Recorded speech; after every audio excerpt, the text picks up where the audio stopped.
अस्सलाम वालेकुम बेटा, आज हमारा जो है वो चैप्टर नंबर 4 डेरिवेटिव्स का लेक्चर नंबर 3 है। इसमें सबसे पहला टॉपिक जो है वो है लॉगरिथमिक फार्मूला फॉर डेरिवेटिव। मेरा बेटा, इस पे जाने से पहले मैं एक चीज़ आपको क्लियर कर दूं, ये नोट करके अपने पास लिख लेना कि अगर लॉग जिसकी बेस 10 है, ये कौन सा लॉग कहलाता है? सिंपल जो अपने पास लॉग है, यानी कॉमन लॉग है। लॉग जिसकी बेस 10 है वो क्या कहलाता है? कॉमन लॉग कहलाता है। और लॉग अगर जिसकी बेस ई है, ये क्या कहलाएगा? ये कहलाता है ln। ये क्या कहलाता है? ln कहलाता है। लॉग की बेस अगर ई हो जाए वो क्या कहलाता है? ln, यानी इसे हम क्या कहते हैं? नेचुरल लॉग कहते हैं। ये कॉमन लॉग है और ये नेचुरल लॉग है।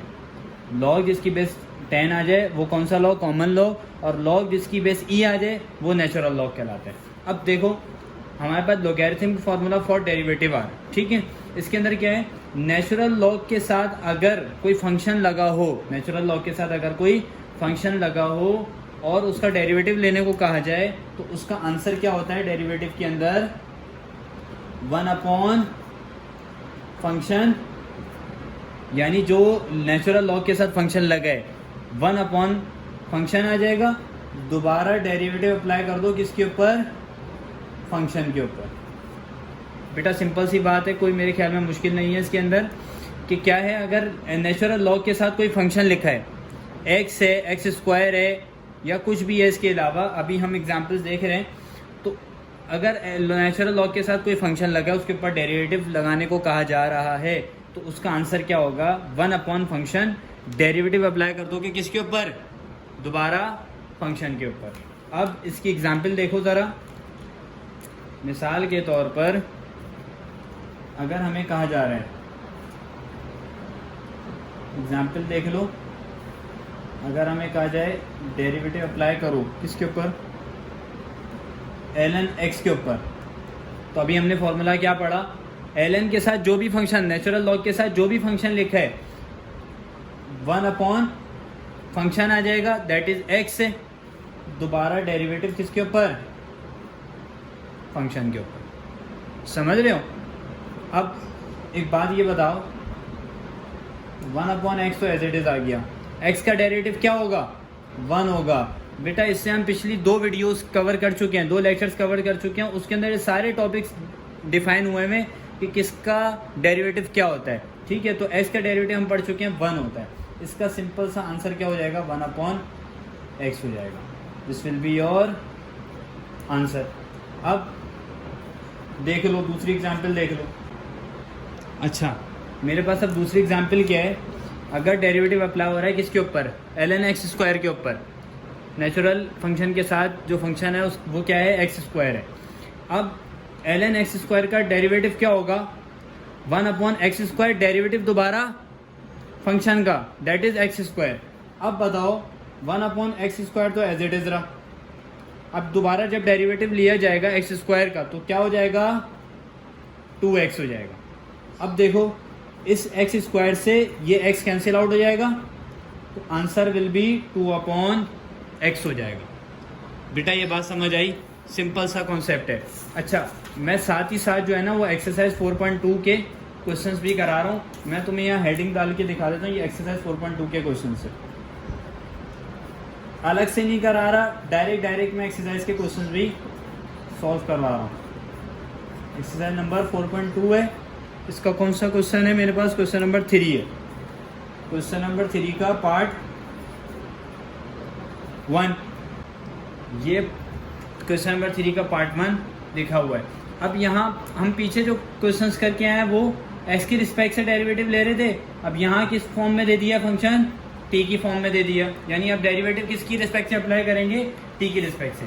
बेटा प्रेजेंटेशन बेसिकली क्या है, ये आपके पास क्वेश्चन आ गया, दोबारा सॉल्यूशन की हेडिंग डाली और क्या आपने दोबारा फंक्शन डाल दिए। ये तो बेसिक सी चीज़ें ये आपको पता हैं। अच्छा, ये क्वेश्चन लिख दिया। अब क्या करेंगे?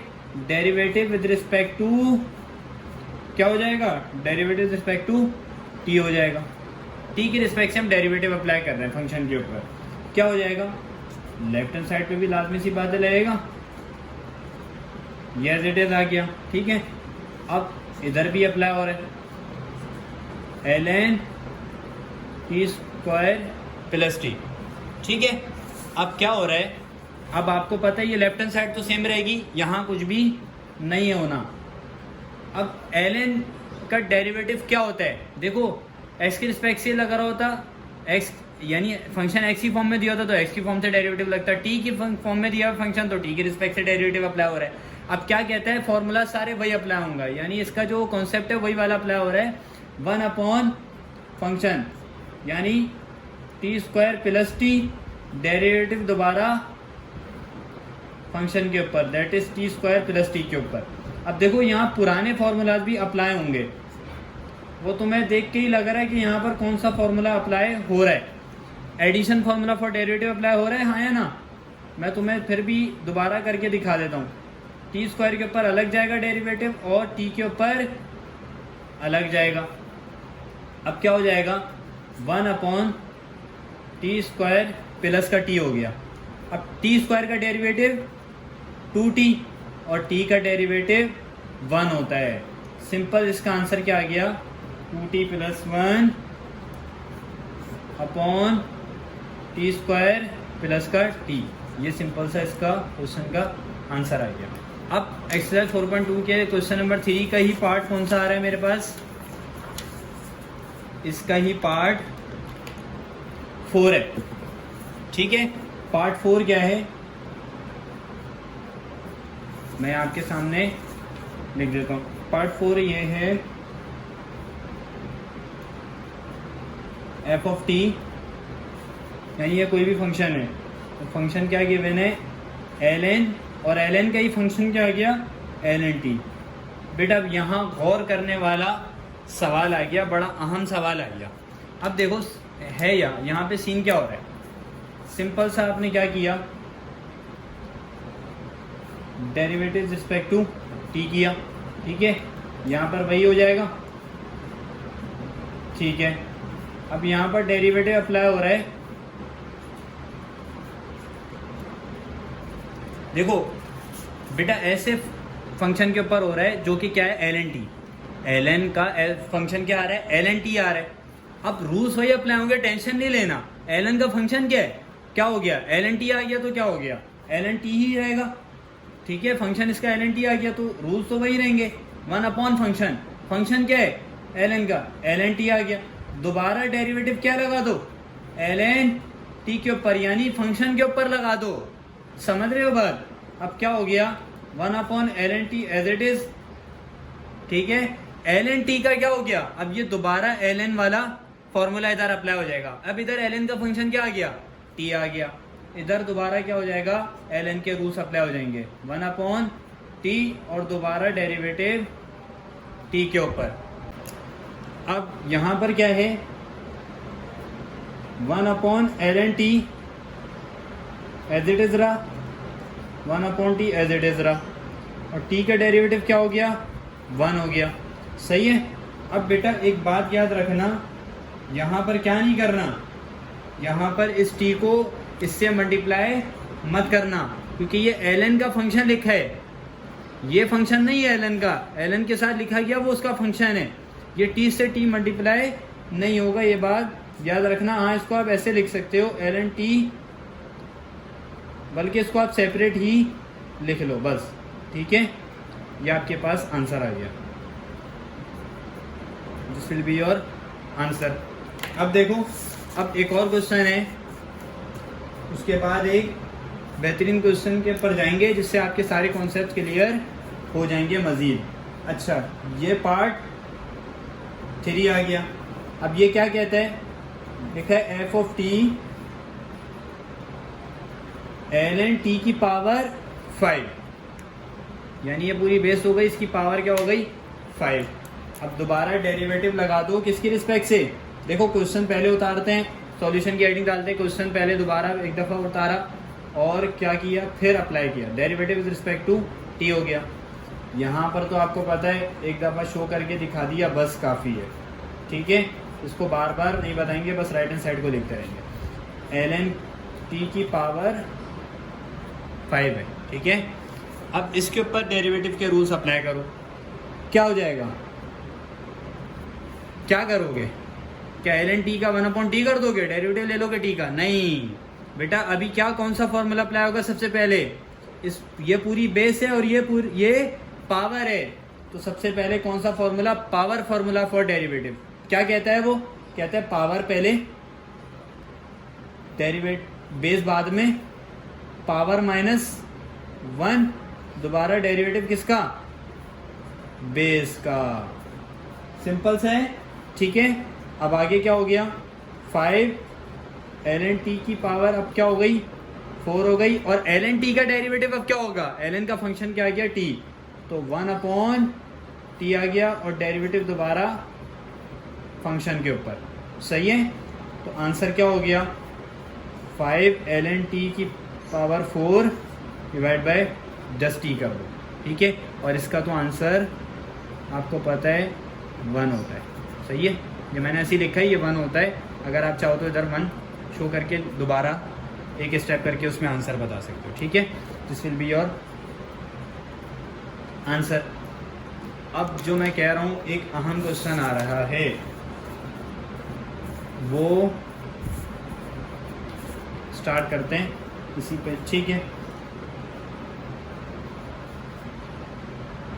अब देखो क्वेश्चन क्या है?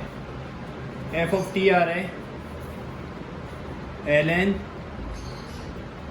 1 - t square divide by 1 plus t square. कोई मसला? ठीक है। अब क्या करो? सबसे पहले डेरिवेटिव अप्लाई कर दो उसके ऊपर रिस्पेक्ट टू t हो गया। अब क्या करो? डेरिवेटिव हमने लगा दिया इसके ऊपर 1 - t square upon 1 plus t square के। अब बेटा सबसे पहले क्या अप्लाई होगा? डायरेक्ट मत कर देना। हाँ, अभी क्या करो? 1/1 - t स्क्वायर। देखो ना, ln का कोई फंक्शन लिखा है और फंक्शन डिवीजन की फॉर्म में, तो होगा तो वही, रूल्स अप्लाई वही होंगे ना। 1/1 - t square divide by 1 plus t square. अब डेरिवेटिव किसके ऊपर अप्लाई करने हैं? दोबारा फंक्शन के ऊपर, यानी 1 - t square divide by 1 plus t square. अब मुझे एक बात बताओ ईमानदारी से, जब भी कोई टर्म क्या होती है? तीसरे नंबर पे होती है, वो कहाँ जाती है? पहले पे। समझ रहे हो बात? सिंपल सी कहानी ये है कि अगर आप इसको क्या करो, इसका अगर रेसिप्रोकल लोगे तो क्या होगा? ये ऊपर आएगी और ये नीचे ही रहेगी। तो क्या हो गया? इसको लिख लेते हैं यहाँ पर। क्या बात है? देखो, यानी क्या मेरे पास बन रहा है? 1 प्लस t स्क्वायर और नीचे 1 - t स्क्वायर। कोई मसला? लेकिन बेटा एक बात यहाँ देखना, यहाँ कौन सा फॉर्मूला अप्लाई हो रहा है? खुद बताओ। हम पीछे फॉर्मूलाज पढ़ के आ चुके हैं। यहाँ division formula for derivative apply हो रहा है, नहीं हो रहा? सिंपल सी कहानी है, यहाँ अप्लाई कर दो। देखो, पीछे वाले फॉर्मूला जितने पक्के होंगे, इसको इम्प्लीमेंट करना यहाँ पे आसान होगा। डेरिवेटिव के अंदर यही है, चेन फॉर्मूलाज एक दूसरे से जुड़े हुए हैं। सवालात जो भी आ रहे हैं उसके अंदर पीछे वाले फॉर्मूलाज लाजमी इम्प्लीमेंट हो रहे होंगे। अब देखो, derivative formula for division formula for derivative क्या कहता है? डिनोमिनेटर को ऊपर लिख दो एक मरतबा। मैं इसको एज इट इज ऐसे करके लिख रहा हूँ। देखो, डिनोमिनेटर को लिख दिया न्यूमरेटर पे, उसके बाद डेरिवेटिव अप्लाई किया किसके ऊपर? किसके ऊपर? न्यूमरेटर के ऊपर, और माइनस साइन लगाया। फिर न्यूमरेटर सेम, डेरिवेटिव किसके ऊपर? डिनोमिनेटर के ऊपर। कोई मसला? लेकिन एक और चीज़, यहाँ पर फॉर्मूला इनकम्प्लीट है। कब कंप्लीट होगा? जब डिनोमिनेटर का आप होल स्क्वायर ले लोगे। ले लिया, ये था ना डिनोमिनेटर, इसका होल स्क्वायर ले लिया। सही है। अब देखो क्या होने वाला है। यहाँ पर 1 plus t square as it is रहा, 1 - t square as it is आ गया। सही है। अब देखो 1 प्लस टी स्क्वायर लिखा गया ऐसे ही। अब बताओ मुझे 1 का डेरिवेटिव क्या होता है? कांस्टेंट का आंसर डेरिवेटिव में क्या होता है? 0 होता है, ये हो गया 0। अब देखो ये 2 टी स्क्वायर का डेरिवेटिव क्या होता है ये तो देखना है, लेकिन उसका साइन भी देखना है। यहाँ साइन क्या लगा है? प्लस लगा है, माइनस लगा है, तो माइनस टी स्क्वायर का डेरिवेटिव क्या हो जाएगा? -2t हो जाएगा। कोई मसला? माइनस टी स्क्वायर का डेरिवेटिव -2t हो जाएगा। अब आगे देखो, माइनस का माइनस लगा रहा मेरा बेटा, इसको देख कर या ब्रैकेट लगाना इसके ऊपर, वजह पीछे बाहर माइनस साइन लगा हुआ है, प्लस होता तो कोई टेंशन नहीं थी। अच्छा अब बताओ, इधर भी यही हो जाएगा, 1 का डेरिवेटिव 0 और प्लस टी स्क्वायर का +2t हो जाएगा। ये एज इट इज आ गया। और नीचे क्या लिखा है? 1 प्लस टी स्क्वायर का होल स्क्वायर। अच्छा मैं एक बात करूं तुमसे, मुझे एक बात बताओ, ये 1 प्लस टी स्क्वायर कितनी दफ़ा लिखा है? 2 दफ़ा। पावर का मतलब क्या है? ये 2 दफ़ा लिखा है ना, तो क्या मैं इस 2 से ये पूरा कैंसिल आउट नहीं कर सकता? कर सकता हूँ, ठीक है। क्या हो गया यहाँ पर? यहाँ बचा 1/1 माइनस टी स्क्वायर, और यहाँ क्या हुआ? यहाँ पर simple 1 plus T square as it is लिखा गया और -2t एज इट इज आ गया। अब मुझे एक बात बताओ, अभी मैं पूरा कॉन्सेप्चुअल यानी सही से बिल्कुल करा रहा हूँ, मैं बारी बारी पूरा एक एक स्टेप आपको बता रहा हूँ। अब बताओ, ये हो गया 2t और नीचे क्या बचा? 1 माइनस टी स्क्वायर। सही है जी। अब मैं क्या कर रहा हूँ? जस्ट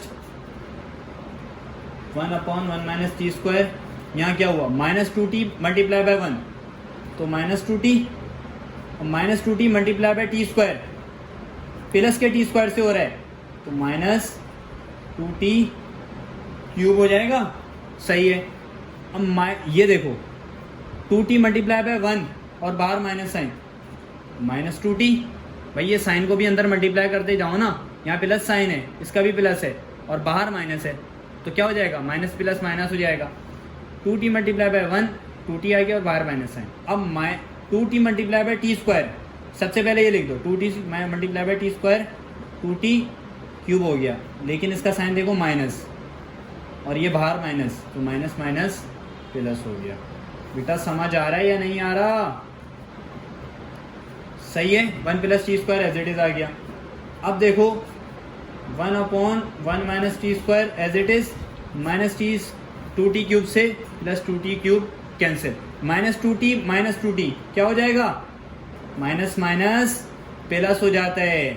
देखो प्लस होने के लिए शर्त है कि बेस सेम हो, बेस सेम है, पावर भी दोनों की बिल्कुल सेम है, तो माइनस माइनस होता प्लस है, साइन माइनस का ही लगा रहता है, और 2 और 2 प्लस 4 हो गया।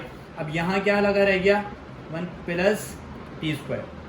अब मैं एक और बात तुमसे पूछूंगा मेरा बेटा, ये और ये दोनों देखो, यहाँ पर कौन सा फॉर्मूला अप्लाई होते दिख रहा है? खुद बताओ, यहाँ पर कौन सा फॉर्मूला अप्लाई होते दिख रहा है? यहाँ मैं लिख देता हूँ, ज़रा मुझे बताओ ज़रा, यहाँ पर कौन सा फॉर्मूला अप्लाई होते दिख रहा है? a plus b a minus b, हाँ या ना? किसके बराबर? a square minus b square के बराबर। कोई टेंशन वाली बात नहीं, अभी देखते हैं इसका आंसर क्या आने वाला है। अब देखो ज़रा, -40 लिखा रहेगा सिर्फ ऊपर तो। अब मुझे एक बात बताओ, a क्या है? 1 है, हाँ या ना? a क्या है? 1 है। 1 का क्या कह रहा है? स्क्वायर ले। फिर फॉर्मूला क्या कह रहा है? माइनस साइन लगाओ, लगा दिया। b क्या है? देखो b पहले से ही टी स्क्वायर है, t नहीं है, b पहले से क्या है? टी स्क्वायर है। इसका भी क्या ले लो? स्क्वायर ले लो, क्योंकि फॉर्मूला कह रहा है। अब आंसर क्या आ जाएगा? -40/1 के ऊपर जो भी पावर हो, 1000 हो, करोड़ हो, लाख हो, खरब हो, कुछ भी हो, आंसर विल बी 1। और नीचे क्या आ जाएगा? टी स्क्वायर के ऊपर स्क्वायर आ गया। जब पावर के ऊपर पावर आ जाए तो पावर क्या हो जाती है? आपस में मल्टीप्लाई, तो 2 2 4 हो गया। This will be your required answer. ठीक है।